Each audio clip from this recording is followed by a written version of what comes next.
بسم اللہ الرحمن الرحیم۔ پیارے دوستو، آج کی اس ویڈیو میں ہم بتائیں گے قیامت کن لوگوں پر آئے گی۔ اس سے پہلے دوستو، اگر ہمارے چینل پر نئے ہیں تو ہمارے چینل کو سبسکرائب کر لیں۔ پھر چلتے ہیں ویڈیو کی طرف۔ حضرت عیسیٰ علیہ السلام کی وفات کے بعد جب قیامت آنے کو صرف 40 برس رہ جائیں گے، تب ایک ٹھنڈی خوشبودار ہوا چلے گی جو لوگوں کی بغلوں سے نیچے سے گزرے گی، جس کا اثر یہ ہوگا کہ مسلمان کی روح نکل جائے گی اور کافر ہی کافر رہ جائیں گے۔ انہی کافروں پر قیامت آئے گی۔ یہ چند نشانیاں بیان کی گئی ہے، ان میں سے بعض ظاہر ہو چکی ہے اور کچھ باقی ہے۔ قیامت کب آئے گی اور کس طرح آئے گی؟ جب نشانیاں پوری ہو جائے گی اور مسلمانوں کی بغلوں سے وہ خوشبودار ہوا گزرے گی جس سے تمام مسلمانوں کی وفات ہو جائے گی، تو اس کے بعد پھر 40 برس کا زمانہ ایسا گزرے گا جس میں کسی کی اولاد نہ ہوگی، یعنی 40 برس کے کم عمر کا کوئی نہ رہے گا، اور دنیا میں کافر ہی کافر ہوں گے۔ اللہ کہنے والا کوئی نہ ہوگا، اپنی دیوار لپتا ہوگا، کوئی کھانا کھاتا ہوگا، گر سب اپنے اپنے کام میں لگے ہوں گے کہ یہ کہ ایک اللہ تعالیٰ کے حکم سے حضرت اسرافیل علیہ السلام سور پھونکیں گے۔ پہلے اس کی آواز ہلکی ہوگی، بعد میں دھیرے دھیرے بہت کڑی ہو جائے گی۔ لوگ کان لگا کر اس کی آواز سنیں گے اور بے ہوش ہو کر گر پڑیں گے اور مر جائیں گے۔ پھر آسمان، زمین، دریا، پہاڑ، یہاں تک کہ خود سور اور اسرافیل اور تمام فرشتے فنا ہو جائیں گے۔ اس وقت سوا اللہ واحد حقیقی کوئی نہ ہوگا۔ پھر جب اللہ تعالیٰ چاہے گا اسرافیل علیہ السلام کو زندہ کرے گا اور سور کو پیدا کر کے دوبارہ پھونکنے کا حکم دے گا۔ سور پھونکتے ہی تمام اولین، اگلے و آخرین، پچھلے، فرشتے، انسان، جن، حیوانات سب موجود ہو جائیں گے۔ لوگ قبروں سے نکل پڑیں گے، ان کا اعمال نامہ ان کے ہاتھ میں دیا جائے گا اور حشر کے میدان میں لائے جائیں گے۔ یہاں حساب و جزا کے انتظار میں کھڑے ہوں گے۔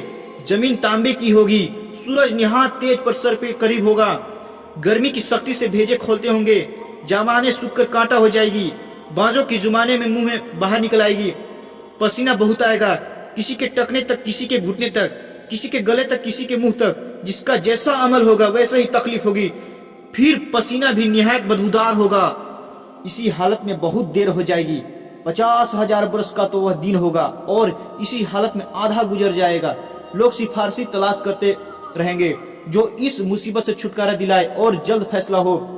سب لوگ مشورہ کر کے حضرت آدم کے پاس جائیں گے۔ وہ فرمائیں گے حضرت نوح کے پاس جاؤ۔ وہ حضرت ابراہیم کے پاس بھیجیں گے۔ حضرت ابراہیم موسیٰ کے پاس جانے کو کہیں گے۔ حضرت موسیٰ حضرت عیسیٰ کے پاس بھیجیں گے۔ حضرت عیسیٰ ہمارے آقا و مولا رحمت عالم محمد صلی اللہ علیہ وسلم کے پاس بھیجیں گے۔ جب لوگ ہمارے حضور سے فریاد کریں گے اور شفاعت کی درخواست لائیں گے تو حضور فرمائیں گے کہ میں اس کے لیے تیار ہوں، یہ فرما کر بارگاہ الہی میں سجدہ کریں گے۔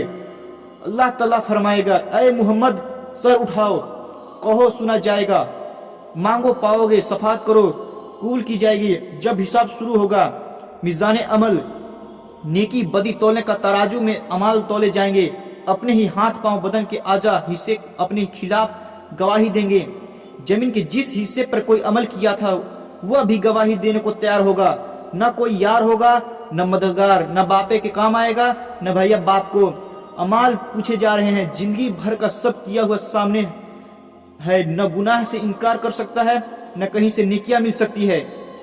اس بے کسی کے وقت دستگیرے بے کسا حضور نور پر نور محمد محبوب خدا محمد مصطفیٰ صلی اللہ علیہ وسلم کام آئیں گے اور اپنے مانگنے والوں کی شفاعت فرمائیں گے۔ شفاعت کی 22 صورتیں۔ حضور کی شفاعت کئی طرح کی ہوگی۔